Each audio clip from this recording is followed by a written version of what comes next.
In 2008, James Gribble was living the dream, backpacking in remote Africa, but a freak accident quickly changed the course of his life. Now quadriplegic, James has found therapy in golf and he's using his prowess and positivity to teach others. Our reporter Bethan Yeoman has the story. The day of my accident, I went for a long run, and it wasn't until later that night, I think I must have been dehydrated or something, and I found myself sitting down for dinner and just feeling a bit lightheaded, and a couple of seconds later I blanked out and apparently just fell backwards off the stool that I was sitting on. I landed on my head and fell awkwardly and managed to break my neck and damage my spinal cord. The seemingly innocuous fall rendered James quadriplegic. It took 30 hours to airlift him out of the Zambezi River to Johannesburg. You wake up and you can't move anything from your head down. So there's kind of like this panicky kind of shock is probably the first thing that happens. And then you start sort of, your sort of life starts flashing before you. After 4 years of intense rehabilitation, James proved many doctors wrong, learning to walk short distances on crutches and, crucially, swing a golf club. A lot of people with disabilities find themselves sort of ostracised from society, and what is relevant in the golf industry is that there's always a community around golf courses. Ben Tullipin was on a work trip to Bali in 2002 when his life was turned upside down. He was standing just 5 metres away from the car bomb that killed 202 people, including 88 Australians. So when the Air Force, the doctors come in from the Army, the Air Force come in, everyone got numbered through triage, and I had a number 1 drawn on my chest. So the worst injured person still alive in Bali at the time. Ben lost both his legs, broke almost every bone in his body, lost most of his hearing, and suffered burns to 63% of his body.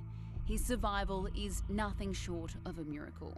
He was told he would never walk again. Because you need big toes for balance, you need hearing for balance, you need stomach muscles for balance, and you also need stomach muscles to make your prosthetic legs work. And I've got a 3-pack, so I've lost all my right-hand side stomach muscles.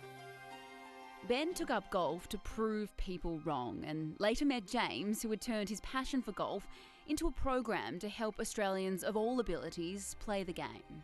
When you ask someone what the first thing that happens when you have an accident, you tend to think about the passions that you've lost, and really having the goal to get back to your passions is one of the biggest things. Here at Longreef Golf Club on Sydney's northern beaches, James hosts clinics using an incredible all-terrain wheelchair called a paragolfer, which manoeuvres the player into an upright position so that they can swing a club.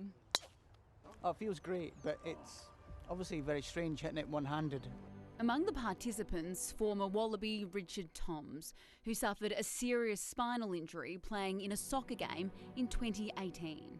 I'm back to frustrating stage where I'm having to learn it all again, but you can see the incremental steps in getting better and better, but it's really good to be able to get out in the course and start hitting some.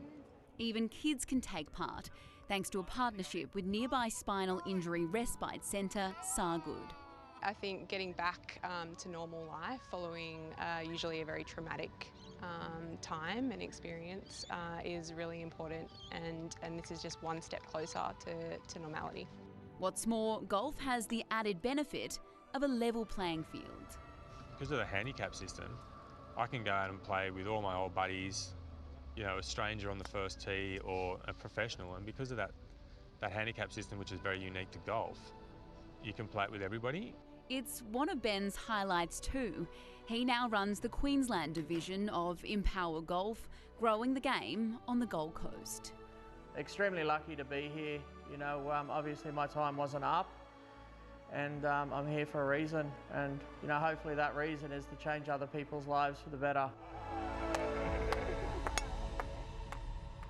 Extraordinary story. Inspiring, isn't it? Yeah.